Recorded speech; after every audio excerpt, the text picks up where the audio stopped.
श्री शिवाय नमस्तुभ्यम। हर हर महादेव। 5 दिवसीय ऑनलाइन शिव महाप्राण कथा सीहोर कुबरेश्वर धाम से 25 अक्टूबर से शुरू हो गई है, जो कि 29 अक्टूबर तक आस्था चैनल यूट्यूब के माध्यम से देखी जा सकती है। जिसमें जो कथा का समय है वो दोपहर में 2 बजे से 5 बजे तक रखा गया है। और आज 27 अक्टूबर तीसरे दिन की शिव महाप्राण कथा पूर्ण हो चुकी है। आज की कथा में गुरु जी जो जानकारियाँ दी हैं, उपाय बताए हैं, पत्र पढ़े हैं, सभी की जानकारी आपको इसी वीडियो के माध्यम से प्राप्त होने वाली है। साथ ही 28 अक्टूबर कार्तिक मंगलवार का दिन है, सप्तमी तिथि है। इस दिन किया जाने वाले एक विशेष उपाय की भी आपको जानकारी प्राप्त होगी। किसी कारणवश यदि आपने आज कथा नहीं सुन पाए हैं तो पूरी कथा का रसद आपको छोटे से वीडियो से प्राप्त होने वाला है। तो बढ़ते हैं आज की कथा की पहली जानकारी की ओर। सबसे पहले गुरु जी ने नर्मदा जी का पत्र पढ़ा, जो कि लिखती हैं, 23 साल हो गए थे, संतान सुख नहीं था, सब जगह दिखाने के बाद कोई लाभ नहीं मिला। तो किसी ने सीहोर कुबरेश्वर धाम जाने को कहा। पहली बार नाम सुना था, पर शिव पर विश्वास रखते हुए कुबरेश्वर धाम आई और कुबरेश्वर धाम आकर कंकर शंकर पूजन किया और मिट्टी को गर्भ से लगा लिया और रात्रि विश्राम करके अगले दिन रुद्राक्ष लेकर चली गई और घर पहुंचकर पशुपतिनाथ व्रत भी की और इसके साथ कांवड़ यात्रा में भी शामिल हुई। पेट में दर्द हुआ तो डॉक्टर को दिखाया, कुछ समझ नहीं आया। फिर वो तो शिव का प्रसाद है और 23 वर्ष के बाद संतान सुख हुआ है, उसी का आभार व्यक्त करने आए हैं।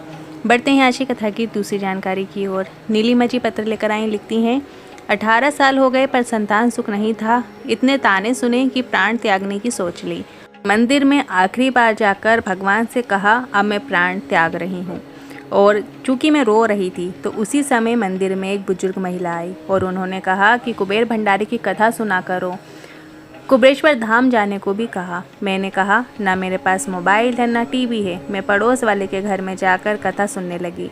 पड़ोसी का मुंह फूलने लगा। तो एक दिन आपने कहा था, शिवलिंग पर जल चढ़ाते समय जो मांगो शिव जरूर देते हैं। मैंने भी जल चढ़ाते हुए मोबाइल और टीवी मांग ली। बच्चा भूली गई थी और मांगे हुए मुझे 20 दिन ही हुए थे कि पति मोबाइल और टीवी घर लेकर आ गए।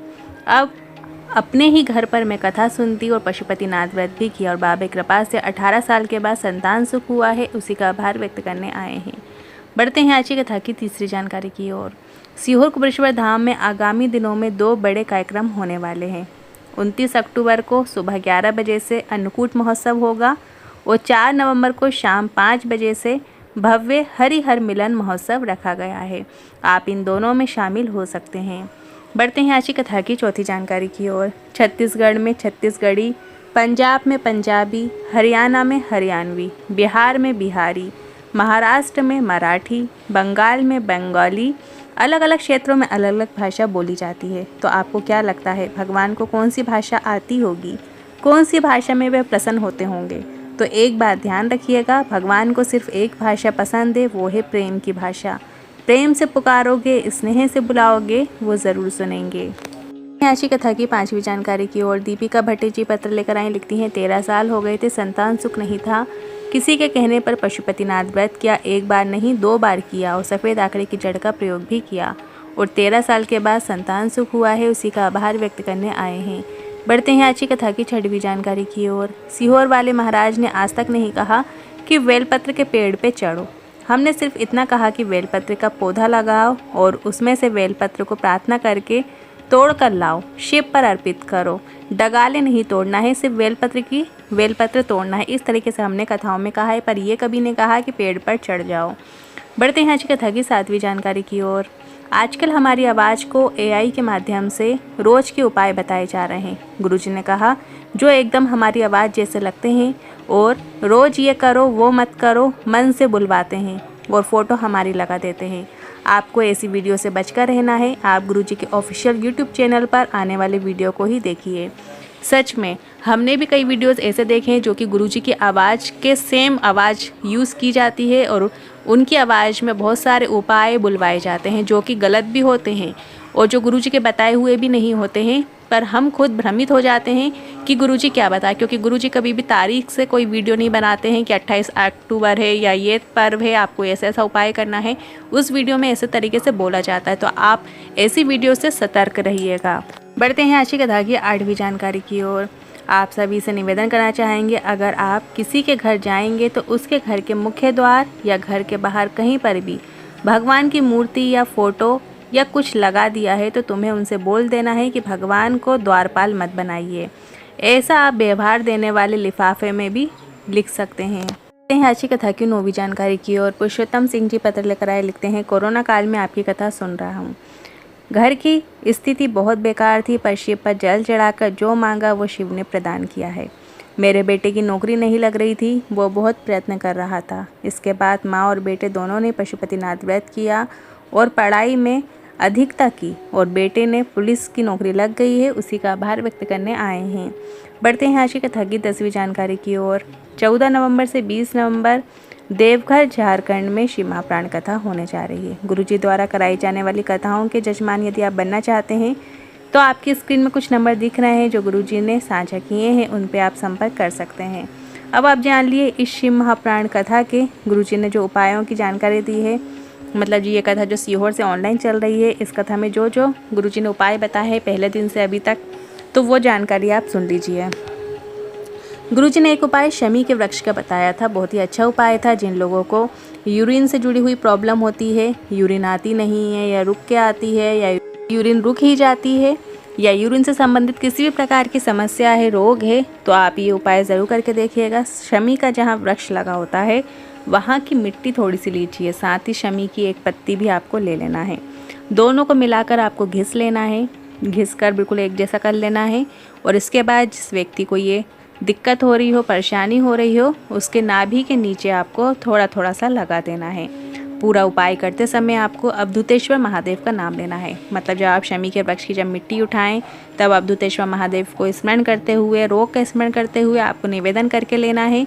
शमी के वृक्ष की जब आप पत्ती तोड़ें तब भी आपको अवधूतेश्वर महादेव का नाम लेना है, निवेदन करके शमी की जो वो पत्ती है वो लेना है। उन दोनों को जब आप मिक्स करेंगे, चंदन रूप में बनाएंगे मिट्टी और शमी पत्र की पत्ती को, तो तब भी आपको अवधूतेश्वर महादेव का नाम लेना है। और जब आप रोगी व्यक्ति के नाभि के नीचे लगाएंगे उस मिट्टी को, उस चंदन को, तब भी आपको अवधूतेश्वर महादेव का नाम लेना है। इस तरीके से आपको हर टाइम अवधूतेश्वर महादेव से विनती करते हुए, निवेदन करते हुए शमी के वृक्ष की मिट्टी को, शमी पत्र को मिलाकर आपको नाभि के नीचे रोगी व्यक्ति के लगा देना है। अवधूतेश्वर महादेव का नाम का स्मरण करना है। और इसके बाद आप डॉक्टर को भी दिखाइएगा, जो डॉक्टर मेडिसिन देते हैं वो भी आपको खाना है, साथ साथ ये उपाय करना है। आपको लाभ ज़रूर देखने को मिलेगा। और आप ये उपाय 28 अक्टूबर कार्तिक मंगलवार में भी करके अधिक से अधिक लाभ प्राप्त कर सकते हैं। अब बढ़ते हैं अगले उपाय की ओर। क्योंकि आंवला नवमी आने वाली है और आंवला नवमी से जुड़े हुए गुरुजी के बताए विशेष उपाय हैं जो कि आपको इस दिन करना होते हैं, जिसे अक्षय नवमी के नाम से भी जाना जाता है। अक्षय नवमी हर साल के कार्तिक माह के शुक्ल पक्ष की नवमी तिथि को आती है। यह आंवले के वृक्ष की इस दिन पूजा की जाती है, जल चढ़ाया जाता है, दिया लगाया जाता है और आंवले के पेड़ के नीचे बैठकर लक्ष्मी नारायण जी की पूजा करनी होती है और वहीं पर भोजन किया जाता है। सबसे पहले जान लेते हैं अक्षय नवमी किस दिन पड़ रही है। तो 30 अक्टूबर को 2025 में सुबह 10:06 से आंवला नवमी की तिथि प्रारंभ हो जाएगी, जो कि 31 अक्टूबर तक सुबह 10 बजे तक ये तिथि समाप्त होगी। तो 30 तारीख के दिन आपको आंवला नवमी मनानी है, सेलिब्रेट करना है। सुबह के समय 10 बजे के बाद, जब आप मतलब 12 बजे के पहले पहले आपको ये उपाय भी करना है और पूजा भी करनी है। तो आंवला नवमी के दिन आंवले के वृक्ष के नीचे जाइए। देखिए, कई लोग कहते हैं कि हम पौधे की पूजा कर लें, आप कर तो सकते हैं, पर यदि आंवले का वृक्ष यदि आपको मिल जाता है, उसकी छांव यदि आपके ऊपर आती है तो ये बहुत अच्छी बात होती है।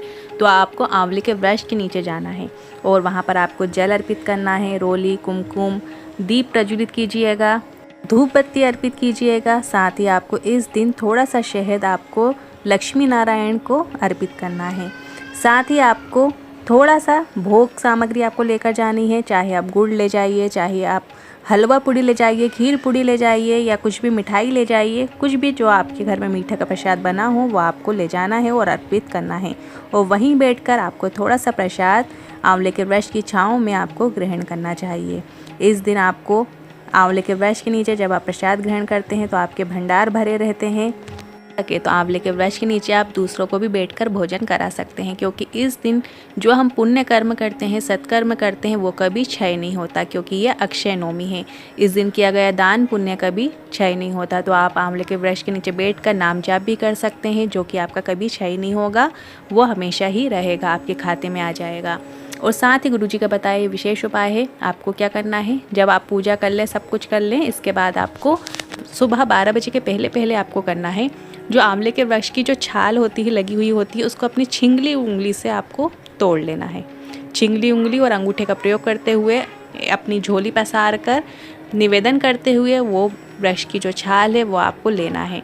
और इसके बाद उसे हल्दी के साथ में, हल्दी की गांठ ले सकते हैं, यदि हल्दी की गांठ नहीं है तो पिसी हुई हल्दी के साथ में आपको लाल रंग के कपड़े में, कोरा लाल रंग का कपड़ा जो भी होगा उसके अंदर आपको छाल को और हल्दी को दोनों को मिलाकर साथ में अपनी बरकत की जगह पे तिजोरी के अंदर आपको रख लेना है। कहते हैं इस दिन यदि आप इस तरीके से छाल और हल्दी में मिलाकर रखते हैं अपने घर में तो आपके घर में लक्ष्मी की कभी कमी नहीं होती है, स्थायी लक्ष्मी आपके घर में वास करती है। तो ये उपाय ज़रूर कीजिएगा, बहुत ही अच्छा उपाय है। और साथ ही इस दिन कनक धारा स्तोत्र का पाठ किया जाता है। आप चाहो तो अपने मोबाइल पर यूट्यूब पर कनक धारा स्तोत्र पाठ लगा लीजिए और वहीं बैठ के वृक्ष के नीचे आप इसका स्मरण कीजिएगा। और शाम के समय भी आप कर सकते हैं, यदि आप सुबह के समय नहीं है समय तो आप शाम के समय एक दिया आंवले के वृक्ष के नीचे लगाइएगा और कनक धारा स्तोत्र को लगाकर वहाँ पे उसका श्रवण कीजिएगा। यदि आप पाठ कर सकते हैं तो वो भी अच्छी बात है। आज के उपाय से जुड़े मन में कोई सवाल या क्वेश्चन है तो कमेंट के जरिए पूछ सकते हैं। वीडियो थोड़ा भी उपयोगी लगा हो तो वीडियो को लाइक करके कमेंट बॉक्स में हर हर महादेव ज़रूर टाइप कीजिएगा। श्री शिवाय नमस्तुभ्यम।